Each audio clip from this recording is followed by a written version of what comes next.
সুপ্রিয় সুধী, আমন্ত্রণ আজ বেলায়।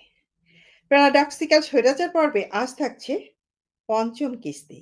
পঞ্চম কিস্তির এই পর্বে হোয়াইট কলার ক্রাইম বা কর্পোরেট ক্রাইম এবং হোয়াইট কলার ক্রিমিনাল এই সংক্রান্ত আলোচনায় গ্রামীণ ব্যাংক এবং ডক্টর ইউনুস কেন আসছে এটি অত্যন্ত প্রাসঙ্গিক। কিছুটা বিশ্লেষণ করব। তার আগে ঢাকা কিন্তু উত্তাল। ঢাকা প্রচণ্ড উত্তাল। ডক্টর ইউনূসের যেটি প্রয়োজন হয়, যা তার আদায় করা দরকার, সেখানেই তিনি মপ পাঠিয়ে দেন। তো এই পর্যায়ে আজকে যে বিষয়টি নিয়ে কথা বলব, সেটি হচ্ছে হোয়াইট কলার ক্রিমিনাল এবং গ্রামীণ ব্যাংক।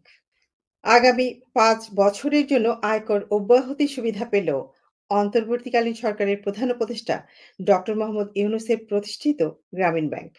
প্রতিষ্ঠার পর থেকেই নিঃশর্তভাবে কর্মকূপ সুবিধা পেয়ে থাকলেও ২০২১ সালের ১লা জানুয়ারি থেকে এই সুবিধা বন্ধ হয়ে যায় গ্রামীণ ব্যাংকের।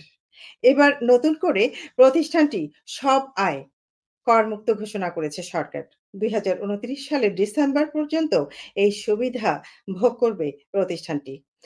জাতীয় রাজস্ব বোর্ডের চেয়ারম্যান মোহাম্মদ আব্দুর রহমান খানের সই করা প্রজ্ঞাপনে গত বৃহস্পতিবারে গ্যাজেট আকারে প্রকাশিত হয়। এতে বলা হয়, আয়কর আইন ২০২৩ এর ক্ষমতা বলে ওই আইনের 76 উপধারার ৫ এবং ৬ এর বিধানাবলী এবং পরিপালন সাপেক্ষে গ্রামীণ ব্যাংকের অর্জিত সকল আয়কে আয়কর প্রদান হতে অব্যাহতি প্রদান করা হলো। এই প্রজ্ঞাপন অবিলম্বে কার্যকর হবে ৩১ ডিসেম্বর ২০২৯ সাল পর্যন্ত। এবার নতুন করে ৫ বছর ৩ মাসের জন্য কর অব্যাহতির সুবিধা পেল গ্রামীণ ব্যাংক। ১লা অক্টোবর থেকে এই সুবিধা কার্যকর হবে বলে জানা গেছে। গ্রামীণ ব্যাংক অলাভজনক নয়। গ্রামীণ ব্যাংক দাতব্য প্রতিষ্ঠান নয়। লোনের বিপরীতে গ্রহীতা যাদেরকে নিষ্ঠুরভাবে মজা করে গ্রামীণ ব্যাংকের মালিকও বলা হয়, তাদের ঘরের চালও খুলে নেয়া হয়। ডক্টর ইউনূসের ক্ষুদ্র ঋণ দারিদ্র্য বিমোচন করে না। দরিদ্র মানুষ তাদের ব্যবসার উপকরণ, ব্যবসার মূলধন। এ কারণে অবশেষে ২০২১ সাল থেকে ১লা জানুয়ারি থেকে গ্রামীণ করের আওতায় আসে। কিন্তু ইউনূস এক ধাক্কায় আরো ৫ বছর নিজেকে করমুক্ত করে নিল। এটি ছিল গত পর্বের আলোচনার অংশ। গত পর্বে আরো বলেছিলাম কর্পোরেট ক্রাইম ও হোয়াইট কলার ক্রিমিনাল। এই হোয়াইট কলার ক্রাইমটি আসলে কি? এবং এই ক্রাইমটি যারা করে, আইন ও সমাজের দৃষ্টিতে ক্রাইম শব্দটি দিয়ে আমরা কি বুঝি? সামাজিক শৃঙ্খলা নষ্ট করা থেকে শুরু করে সহিংসতা, ডাকাতি, খুন, জটিল আর্থিক প্রতারণা এবং এর মতো শাস্তিযোগ্য অপরাধগুলো। যদি এমন হয় উচ্চপদস্থ কোনো ব্যক্তি বড় কোনো প্রতারণা করে অথবা সিস্টেমেটিক্যালি প্রতারণা করে, সরাসরি ভায়োলেন্স নয়, নানাভাবে ক্ষতিকর। সেই ক্ষতিকর অপরাধগুলোর নাম দেয়া হয় হোয়াইট কলার ক্রাইম। ইন্ডাস্ট্রিজ ডেভেলপমেন্টের শুরু থেকেই সিকিউরিটি জালিয়াতি, অর্থ আত্মসাৎ, কর্পোরেট জালিয়াতি, পাম্প অ্যান্ড ডাম্প এবং মানি লন্ডারিং এর মতো আর এই সমস্ত অপরাধগুলো যে করে, তাকেই হোয়াইট কলার ক্রিমিনাল বলা হয়। এখন বলতে পারেন, এই ক্ষেত্রে ডক্টর ইউনূসের নাম আসছে কেন? তিনি তো সুটেড বুটেড সাদা শার্ট টাই পরা লোক নন। তিনি তো সাধারণ গরিব লোকের মতো গ্রামীণ চেকের ফতুয়া আর কিস্তি কোড পড়েন। তিনি কি করে হোয়াইট কলার ক্রিমিনাল হলেন? সাধারণ গ্রামীণ লোকের মতো ফতুয়া এবং কিস্তি কোড পড়েও হোয়াইট কলার ক্রিমিনাল হওয়া যায়। আজ ডক্টর ইউনূসের একটি ফোবিয়া নিয়ে কথা বলব। মানুষের অনেক রকম ফোবিয়া থাকে। ডক্টর ইউনূসের একটি ফোবিয়া হলো কর ফোবিয়া। সে অনেকবারই বলেছে সে কোনো সম্পদের মালিক হতে চায় না। এই কথা শুনে অনেকেই গদগদ হয়ে ভাবছেন, আহা! লোকটা কতই না মনোরম, কতই না দরিদ্র বান্ধব। দরিদ্রদের ব্যথা বোঝার জন্য সে নিজেও দরিদ্র থাকতে চায়। তাই কোনো সম্পদের মালিকানা চায় না।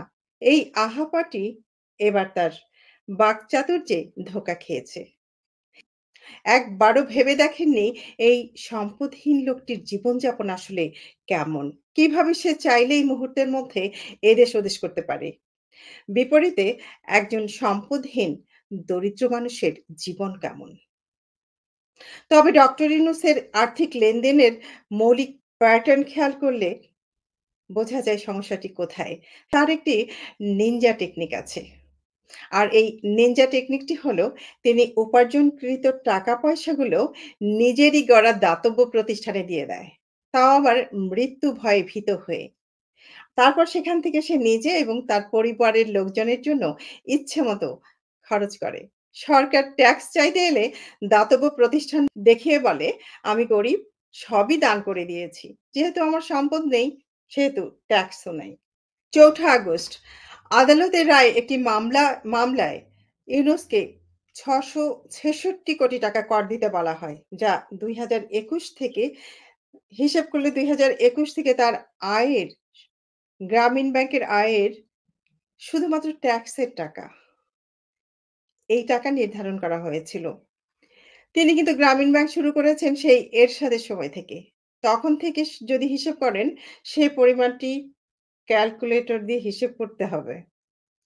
এরকম আরো কতগুলো ক্ষেত্র এখনো মামলার বাইরে রয়ে গেছে। এরকম সুপার রিচ ইউনূসকে দেশের জন্য কিছু করতে গেলেই তার জ্বর আসে। আয়কর তার কত বড় ফোবিয়া যে তিনি ক্ষমতা হাতে পাবার একদিনের পরই তিনি তার কর মামলা প্রত্যাহার করে নিয়েছেন। সাংবিধানিকভাবে অবৈধ ডক্টর ইউনূস ক্ষমতায় বসেছেন সংস্কার করতে। দেশের মানুষকে ধোঁকা দেওয়ার প্রজেক্ট হিসেবে তিনি এই মূলা দেখিয়েছেন। যেকোনো সিস্টেমেই সমস্যা থাকে। বাংলাদেশের মতো দুর্নীতিপরায়ণ দেশে সমস্যার অন্ত নেই। সুতরাং আমজনতা পরিবর্তন চাইবেই। এটি স্বাভাবিক। ইউনূস এই সুযোগ নিয়ে তাদের সামনে সংস্কারের মূলা ঝুলিয়েছেন। লোকজন যাতে ভাবে ডক্টর ইউনূসের মতো জগৎ বিখ্যাত লোক যিনি আমেরিকার রাজা বাদশাদের সাথে এক টেবিলে ভাত খায়, তার হাতে জাদুর কাঠি আছে। আর তিনি সেই কাঠি দিয়ে দেশকে সংস্কার করে আমেরিকা বানিয়ে দেবে। স্পষ্টতই ইউনূসের কাছে এরকম কোনো জাদুর কাঠি নেই। ইউনূস সৃষ্টিকর্তা নয় যে কুন ফায়াকুন বললেই সব সৃষ্টি হয়ে যাবে। একটি দেশের রাজনৈতিক এবং অর্থনৈতিক সমস্যার সমাধান একটি দীর্ঘমেয়াদী প্রসেস। এর জন্য সুনির্দিষ্ট পরিকল্পনা থাকতে হয় এবং সেই পরিকল্পনা বাস্তবায়ন করতে হয়। সেই পরিকল্পনার কয়েকটি ধাপ আছে এবং সেসব পার করেই এরপরে আসে বাস্তবায়নের কথা। ডক্টর ইউনূস এবং তার সাঙ্গপাঙ্গরা কখনোই এই সমস্যাগুলো নিয়ে কখনোই তারা ভাবেনি। তাদের কাছে একমাত্র সমস্যা ছিল আওয়ামী লীগ। আওয়ামী লীগ সরকার তাদের রাজনৈতিক এবং আর্থিক অস্তিত্বের জন্য হুমকি হয়ে ওঠায় সেটি সমস্যা হয়ে দাঁড়ায়। এখানে দেশের সমস্যার কোনো সমীকরণ নেই। দেশের মানুষের সমস্যা নিয়েও তারা কখনো সিরিয়াসলি চিন্তা করেননি। এজন্য সংস্কার বলে গলা ফাটিয়ে ফেললেও সংস্কারের কোনো প্রাথমিক রূপরেখা এই ২.৫ মাসেও ইউনূস দিতে পারেনি। ডক্টর ইউনূস টিয়া পাখির মতো বারবার বলে যাচ্ছেন, দেশের মানুষ তাকে দেশ সংস্কারের জন্য ক্ষমতায় বসিয়েছেন। অবশ্যই তিনি দেশের মানুষের ম্যান্ডেট নিয়ে ক্ষমতায় বসেননি। তিনি ক্ষমতা দখল করেছেন জামায়াতের অর্থায়নে, আমেরিকার পরিকল্পনায় এবং আর্মির সামরিক কুয়ের মাধ্যমে।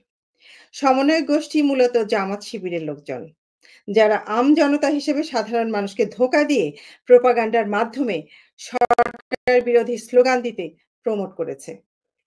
শহরকেন্দ্রিক এই আন্দোলনে অবশ্যই দেশের সিংহভাগ মানুষের অংশগ্রহণ ছিল না। জামাতের বাইরেও যারা অংশ নিয়েছিল তারা যে ধোঁকাবাজির শিকার হয়েছিল তা এখন জলের মতো পরিষ্কার। এমনকি বিএনপির নেতারাও ভিতরের খবরটি জানত না।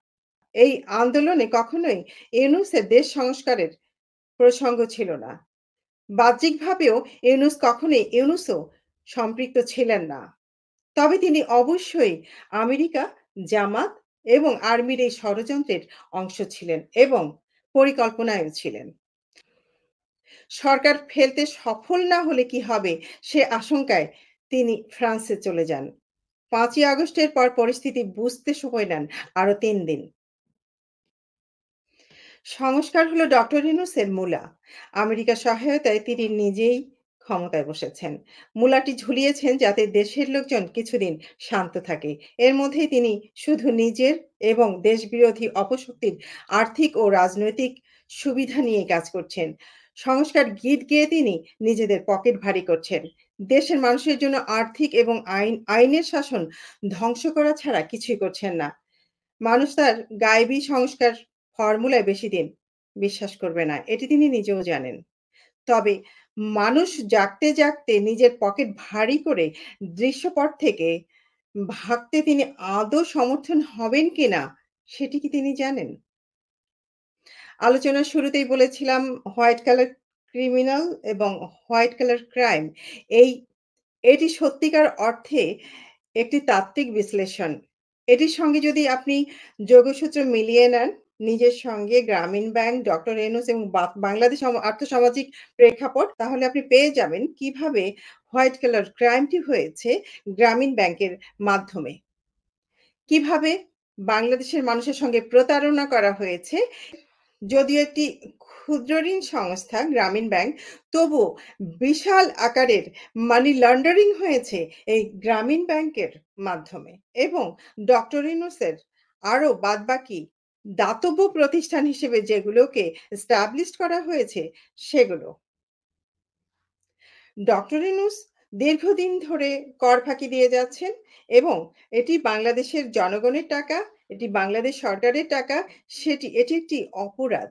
এবং ডক্টর ইউনূস এখন সেই গ্রামীণ ব্যাংকে পুঁজি করে শেষ পর্যন্ত এখন রাষ্ট্র ক্ষমতায় এবং এই রাষ্ট্র ক্ষমতাটি তিনি স্বাভাবিকভাবে আসেননি। দেশের মানুষের ম্যান্ডেট নিয়ে আসেননি। তিনি নির্বাচিত একটি সরকারকে উৎখাত করে তিনি এখানে বসেছেন। আজকে এ পর্যন্ত। বিলেত বাংলার সঙ্গে থাকুন, আজ বেলার সঙ্গে থাকুন। পরবর্তী আপডেট জানতে ধন্যবাদ।